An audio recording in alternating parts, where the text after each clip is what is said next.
जी। अच्छा बेटा, अभी मैं आपको बता रहा था जो चीज, ये रूल्स कुछ लिखे हुए हैं, जनरल रूल्स ना, मैचिंग आपने जब करनी है तो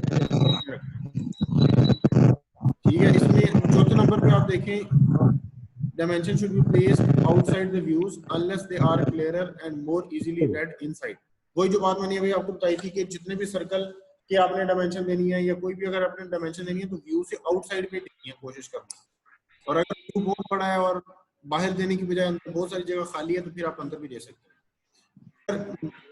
5 नंबर पे देखिए, mutual crossing of the dimension lines and dimension in hidden lines to be avoided. यानी एक दूसरे के ऊपर से क्रॉस करती हुई लाइंस नहीं होनी चाहिए, बिल्कुल क्लियर होनी चाहिए, अलग होनी चाहिए।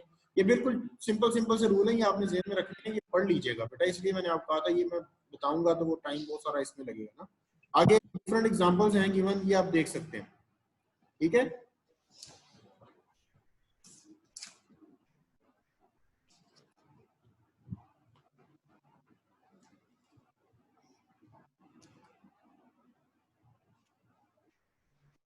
ये अगर आप एग्जांपल देखें तो इसमें आपको डिफरेंट जगहों पे डिफरेंट डायमेंशन नजर आ रही हैं, ये आपको पता होना चाहिए।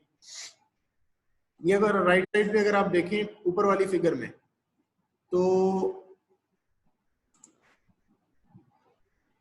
आप देख रहे हैं कि यहाँ पे जो डायामीटर्स है ना, बिल्कुल अगर स्ट्रेट भी आपने लिखना होता तो उसको डायामीटर ही लिखते हैं, ठीक है। यानी ये आइडिया हो जाए कि ये लेंथ नहीं है सिंपल, ये एक डायामीटर है कि सर्कल है या कुछ ऑब्जेक्ट है या ये होल है या कोई भी ऐसा जो है ना यहाँ पे फीचर है जो कि राउंड है, ठीक है, और डायामीटर उसका गिवन है। ये आपने जो भी डायामीटर जब देना तो उसके साथ फाई की सिंबल लिखनी है लास्ट, ठीक है जी। उसके बाद ये कुछ और रूल लिखे हुए हैं, इस तरीके से भी आप दे सकते हैं। अगर फॉर एग्जांपल कोई डायमेंशन आपने देनी है लेकिन अंदर जगह बहुत कम है तो आप बाहर से भी सर्कल इसके जो एरो हेड है ये बना सकते हैं।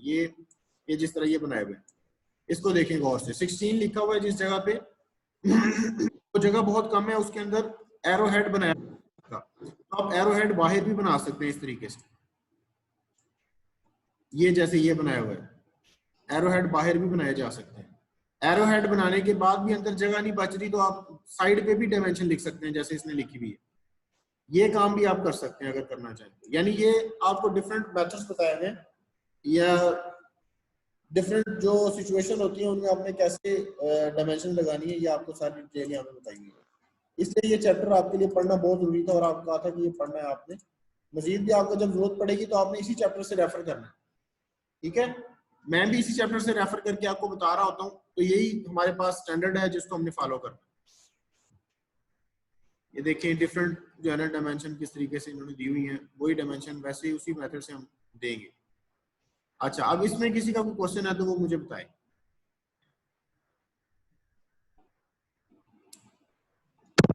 सर जो हमने पहली शीट बनाई थी उसमें तो सर हमने सिंपल फिगर ही बनाई थी, तो जो मतलब उसमें साथ अब डायमेंशन भी साथ लिखे उसके साथ। हाँ जी, हाँ जी, डायमेंशन लिखनी है। वो डायमेंशन तब तक मैं पढ़ाई नहीं थी आपको, इसलिए आपने डायमेंशन नहीं बनाई थी ना।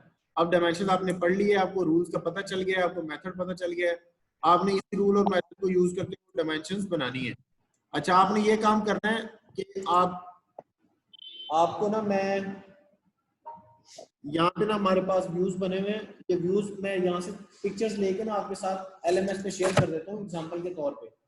तो इसे आप देख के आप जो है ना अपने क्या कहते हैं उसको यूज करके डायमेंशन वाले मेथड को आप डायमेंशन लगा सकते हैं, आपके लिए आसानी हो जाएगी उसमें ना। मैं आपकी आसानी के लिए ये मैं आपको ना एक बनी हुई ड्राइंग की पिक्चर्स लेके LMS पे आज शेयर कर दूंगा, तो वो आपने वहां से देख लेनी। और सर ये मिड का पेपर और ये लैब का पेपर कैसे होगा, मतलब कोई पैटर्न नहीं है ऐसी चीज? क्या कह रहे हैं सर मिड का जो होगा पेपर लैब के बारे में, इसको लैब भी का देना मिड पड़ता का है? पेपर अभी मैंने डिसाइड नहीं किया, हो सकता है आपका मिड का पेपर ना ही हो, सिर्फ फाइनल का पेपर हो, ये हो सकता है। Okay sir. ठीक है। अच्छा, आप सामने अगर जो फिगर आपके पास बनी हुई है इसमें देखें, ये एक दरमियान में जो बनी हुई है जिसे हम फिगर 3.23 लिखा हुआ है, इसमें आपको नजर आ रहा है कि डिफरेंट पॉइंट्स के ऊपर डिफरेंट रेडियस लगे हुए हैं, ठीक है। यहाँ पे अगर आपने डायमेंशन देनी है तो इस तरीके से आपने यूज करना है। अब ये जो रेडियस लगा हुआ है, एक R6 लगा हुआ है, R25, यानी रेडियस 25 मिलीमीटर को R25 लिख देते हैं। R6, R5, R3, ये डिफरेंट पॉइंट्स के ऊपर रेडियस जो डिफरेंट लगे हुए हैं, शेम्फरिंग वाले रेडियस, उनकी डायमेंशन देना भी जरूरी होता है। ठीक है, तो ये आपने यहाँ पे देनी है।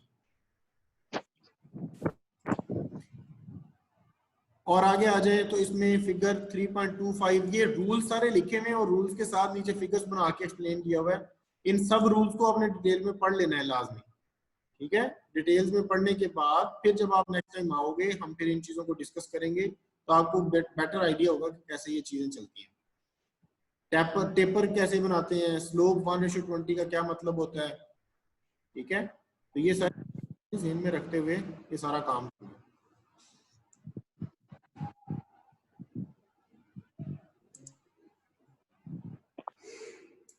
अब आगे ना कुछ एग्जांपल्स दी हुई हैं करेक्ट डायमेंशनिंग और इनकरेक्ट डायमेंशनिंग की, तो ये आपने ज़हन में रखना है। Dimension should be placed outside the view, ये आपको एक रूल ऊपर बताया था ना। अब उस रूल को किस तरीके से ये आपको एक्सप्लेन कर रहा है। अगर आप देखें ये जो टेबल बना हुआ है आपके सामने, ये कौन सा टेबल है, फिगर 3.37, इसमें जो बिल्कुल ऊपर ऊपर राइट साइड पे पहला दिया हुआ है, लेफ्ट साइड पे करेक्ट मेथड वो दिया हुआ है, आगे इनकरेक्ट दिया हुआ है। यानी अगर आपने यहाँ पे डायमेंशनिंग देनी है, ये 12 दरमियान में नहीं लिखना, बाहर लिखना है। ये 20 अंदर लिखना, अंदर नहीं लिखना, बाहर लिखना है। ठीक है, और ये 40 जो है वो कैसे लिखा हुआ है, बिल्कुल लाइन के सामने 40 लिखा हुआ है, ऐसे नहीं लिखना, लाइन से थोड़ा हटा के लिखना है। यानी चीजें बिल्कुल क्लियर होनी चाहिए। और ये 5 अंदर लिखा हुआ था, अंदर नहीं लिखना है, इसको बाहर लिखना है। ये 25 जो है ये भी गलत लिखा हुआ है, तो थोड़ा सा हटा के लिखना है। ठीक है, और जो आपकी सेंटर लाइन है उसको आप लाइन के तौर पे भी यूज कर सकते हैं। ये देखें कैसे आपको ये दिखा रहा है ना, सेंटर लाइन को एक्सटेंशन लाइन के तौर पे यूज करके 20 और 12.5 वाली जो डायमेंशन है वो उसने लगाई हुई है। इसी तरीके से आगे आपको डायमेंशन नजर आ रही है। ये करेक्ट मेथड और इनकरेक्ट मेथड आपने आके आपको आइडिया हो जाए कौन सा ठीक है और कौन सा गलत है।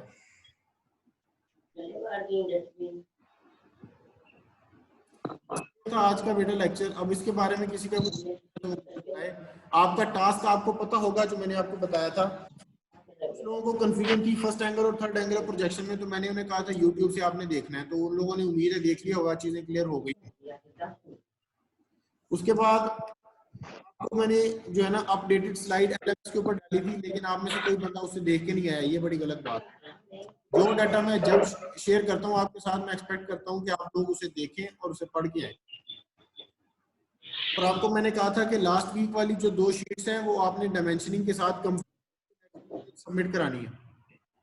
और इसके साथ साथ आपको ये कहा कि नेक्स्ट वीक में जो 2 डायमेंशन जो हमने ड्राइंग बनानी है, एक थर्ड एंगल ऑफ प्रोजेक्शन में और एक फर्स्ट एंगल ऑफ प्रोजेक्शन में, उनकी आपने बॉर्डरिंग, टाइटल और डिवीजन, ये तीनों काम घर से करके लेके आने हैं। तो ये आपका अच्छा खासा काम है, वीकेंड के ऊपर आपने बैठ के ये काम। सर मतलब 2 शीट्स रेडी करके लानी है? 2 शीट्स प्रीवियस जो हैं वो आपने कंप्लीट करके लेके आनी है, वो सबमिट करानी है। और जो नेक्स्ट 2 शीट्स बनानी है उनके लिए आपने बॉर्डरिंग, टाइटल ब्लॉक और डिवीजन, ये दोनों करके लानी है। और दोनों शीट्स की डिफरेंट तरीके से होगी, एक फर्स्ट एंगल ऑफ प्रोजेक्शन में बनेगी और एक थर्ड एंगल ऑफ प्रोजेक्शन में। वो डिटेल मैंने उस स्लाइड में डाल दी है, जो स्लाइड एलएमएस के ऊपर डाली हुई है मैंने।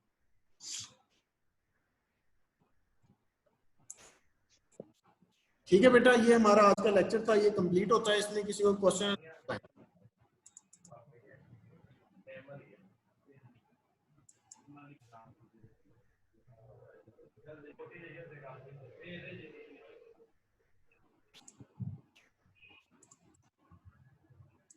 मेरा ख्याल है आप लोगों की इसमें कोई क्वेश्चन नहीं है, तो हम इसको फिर एंड कर सकते हैं। अभी आज का लेक्चर हमारा यही था, डायमेंशनिंग के बारे में, लाइन टैच के बारे में आपको बताना था।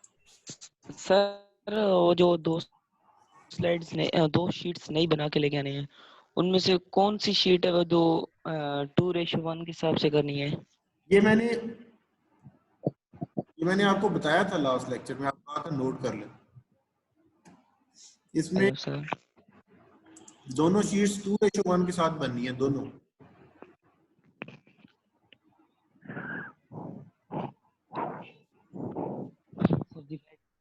मैं मजीद आपको देख के बता देता हूँ। Engineering drawing and graphics lab का जो हमारे पास मैनुअल बना पड़ा है, उसमें से देख के मैं आपको बता दूँ।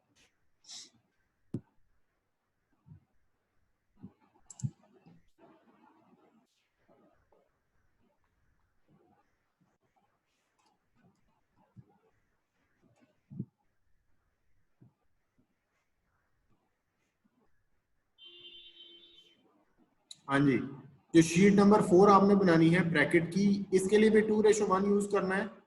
और जो 5वीं शीट है जिसमें आपने क्रैंक शाफ्ट काउंटर वेट बनाना है, उसके लिए भी 2:1 है। हाँ जी, दोनों में 2:1 यूज करना है आपने जी। और कोई क्वेश्चन? और कोई क्वेश्चन है इससे रिलेटेड तो वो बताएं। अटेंडेंस का सर जी। जी बेटा, अटेंडेंस का अटेंडेंस आपकी जो है ना वो बाकी टीचर किस तरीके से लेते हैं अटेंडेंस आपकी? सर वो कहते हैं चैट बॉक्स में अपना रोल नंबर ना सेंड कर। चैट बॉक्स में रोल नंबर सेंड कर दें। या फिर किसी से मुझे कहते हैं कि आप ये स्क्रीनशॉट लेके सेव कर लो, फिर मैं बाय हैंड दे देना। हमारे साथ उस्मान है, Usman CR. Yes sir. Usman यार अटेंडेंस नोट कर लेना सबकी और फिर मेरे साथ शेयर कर लेना, जो कि अभी तक आपने एक दफा भी नहीं की। नहीं सर, मेरे पास रिकॉर्ड सारा पड़ा हुआ है। वो चलो बस ठीक बाय है हैंड यार, दो या इस तरह व्हाट्सएप कर लो। जैसे आपके लिए इजी हो। अटेंडेंस इनकी सिर्फ नोट कर लो और फिर मुझे आप दे देना, नेक्स्ट वीक दे देना, पिछला रिकॉर्ड भी दे देना और आज का भी दे देना, ठीक है? ठीक है सर, ओके। ओके फिर देख लो, एंड कर दें या अभी आपने नोट करनी है कुछ?